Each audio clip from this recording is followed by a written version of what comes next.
Bapak saudara makan Allah, kita lanjut ke hikmah yang 55. Ini agak maraton nih, biar banyak dapat hikmahnya.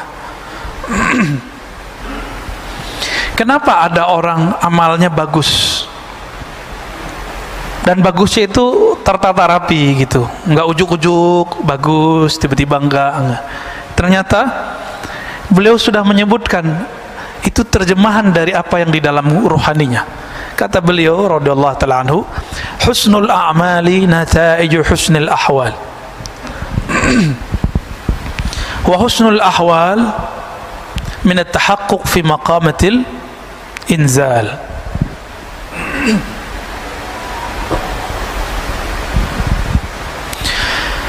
Sempurnanya amalan, amal sempurna itu nggak ada riaknya. Jadi jangan dibayangkan amal sempurna itu bagus rukun-rukun zahirnya saja. Sempurnanya amal tidak ada riak. Sempurnanya amal bukan karena kita ibadah karena pengen sesuatu, ya. Nataiju husnul ahwal, bagusnya amalan stabil. Di rumah dia sholat, di masjid dia sholat. Di rumah sholatnya lama, di masjid juga lama. Ada kebalikannya, kalau di masjid sholatnya lama, kalau di rumah sholatnya buru-buru. Berarti akhwalnya bermasalah nih. Kalau lagi ada komunitas dia bisa khusyuk, tapi kalau nggak ada komunitas dia nggak bisa khusyuk. Kebanyakan kita yang begini. Apa kata beliau? Kebagusan amalmu, kestabilan amalmu itu karena nataiju husnul ahwal, karena buah dari bagusnya ahwal rohanimu. Apa ahwal rohani? Tidak ada riya, tidak ada ujub, tidak ada sombong. Udah 3 aja. Tidak ada riya, tidak ada ujub. Apa arti ujub? Saya kagum dengan diri saya sendiri. Kalau riya itu saya kagum dengan amal saya. Beda nggak? Itu beda ujub sama riya. Berada kakak ya. Kalau riya, saya takjub dengan amal saya.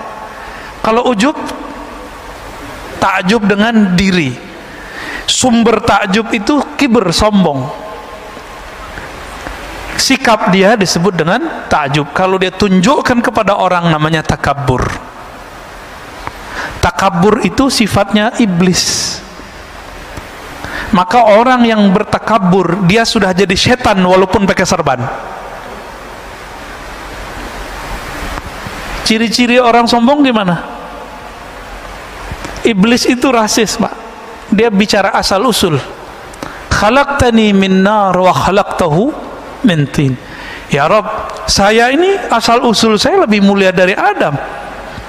Saya dari api, Adam dari tanah. Maka siapa saja dari antara yang hadir ini merasa sukunya lebih baik dari suku yang lain, itu iblis di dalam dirinya, maka dia jadi setan. Siapa yang merasa amalnya lebih utama dari yang lain, iblis itu dulu diizinkan ibadah per langit, naik langit 1, langit 2, langit 3, sampai kemudian diizinkan Allah memimpin ibadah di langit ke-7. Di langit ke-7 kan ada Ka'bah, Pak. Ka'bah putih namanya, ya, Al-Baitul Ma'mur disebut di Quran. Yang di bawah kan Baitullah, di atas namanya Al-Baitul Ma'mur. Sebenarnya di beberapa riwayat langit keempat itu juga ada Baitul Arwah, cuma riwayatnya tidak terlalu sharih, ya. Yang paling sahih di Bukhari Muslim, di bumi lalu ada di langit ke-7. Nabi Ibrahim lagi di sono, Pak. Nabi Ibrahim lagi di sana. Maka kalau ada orang ngaku naik ke langit nggak ketemu Nabi Ibrahim di langit ke-7, bohong dia. Ya. Banyak ya, ada beberapa tokoh-tokoh spiritual belagu ngomong saya nyantri di langit sekian tahun. Cek aja, ketemu nggak ente sama Nabi Adam di langit pertama? Ketemu nggak ente sama Nabi Isa di langit kedua? Kalau nggak, halu. Banyak orang halu itu hari ini. Serban bukan jaminan orang punya tingkatan tinggi. Kan nggak ada hadis sahih mengenai keutamaan serban orang yang tinggi. Tapi kalau habaib emang disunnahkan pakai serban, Pak, supaya tidak salah lihat, terutama kalau dia guru. Begitu dalam fatwa ulama-ulama Hadramaut.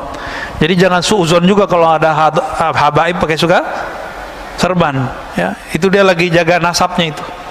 Perintah dari guru-gurunya di Hadramaut, ya.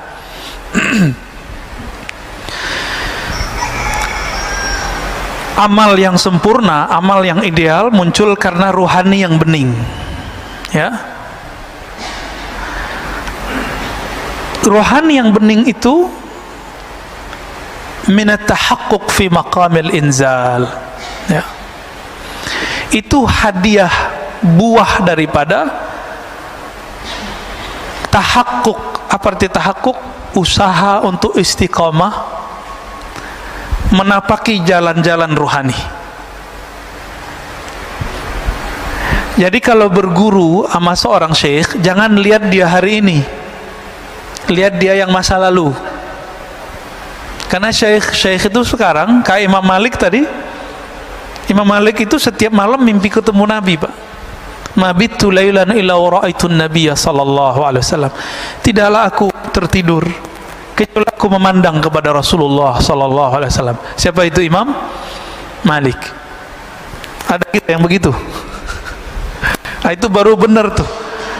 Itu layak dijadiin guru. Bisa berkoneksi dengan Sayyidina Nabi sallallahu alaihi wasallam. Nah, inilah rahasia. Mursyid itu ruhaninya nyambung dengan Nabi. Ini jadi mursyid, mimpi ketemu Nabi aja belum. Jadi wakil talqin, mimpi ketemu Nabi aja belum, apalagi ketemu secara ruhani. Banyak Pak fakta-fakta begitu hari ini. Tapi mau gimana lagi, ini zaman sudah begini. Zaman sudah begini. Jadi pinter-pinter saja berguru, ya. Kolbu kalau sudah dilatih, apa makom pertama latihan kolbu? Latihan tobat. Itu awalnya. Jadi orang ini dia sudah bertahun-tahun dia tobat. Itu sebabnya para masyayikh kita dulu punya amalan namanya sholat sunnah taubat. Dibid'ahkan lagi sama kawan kita, ya. Nggak paham juga dia. Atau minimal kalamnya kalam tobat. Nah, tobat ini kan dibagi lagi, Pak. Ada tobat orang awam dari dosa yang zahir. Kalau tobat anak-anak salah minum, ya. Kalau lagi puasa begini anak-anak gimana? Terganggu gitu sama makanan. Terganggu gitu kalau ada anak kecil yang lain di bawah dia yang berbuka. Nih saya mau tanya nih Pak. Kalau ada di sini orang buka restoran, buka, Bapak terganggu nggak? Terus perlu ditutup nggak? Serius loh ya. Ada warteg buka siang nih. Nih saya nggak ngomong hukum syariat dulu, hukum rohani. Bapak terganggu nggak? Loh Ustadz, kita harus tegakkan hukum. Loh di antara ibu-ibu ini di rumah kalau Bapak punya istri, ada yang lagi haid nggak? Nggak masak, butuh makan, nyari kemana? Nyari ke warteg kayak gimana kayak itu. Jadi kita tuh nggak usah sibuk mikirin orang, kayaknya agama kita paling bener, mau amar ma'ruf nahi mungkar, tapi kebelinger di situ. Emang Bapak Ibu ini masih terganggu kalau ada orang masak depan kita? Ini kan lucu, ya, sweeping, ketemu di warteg orang makan, lagi makan tempe. Lah untuk apa itu diberitakan?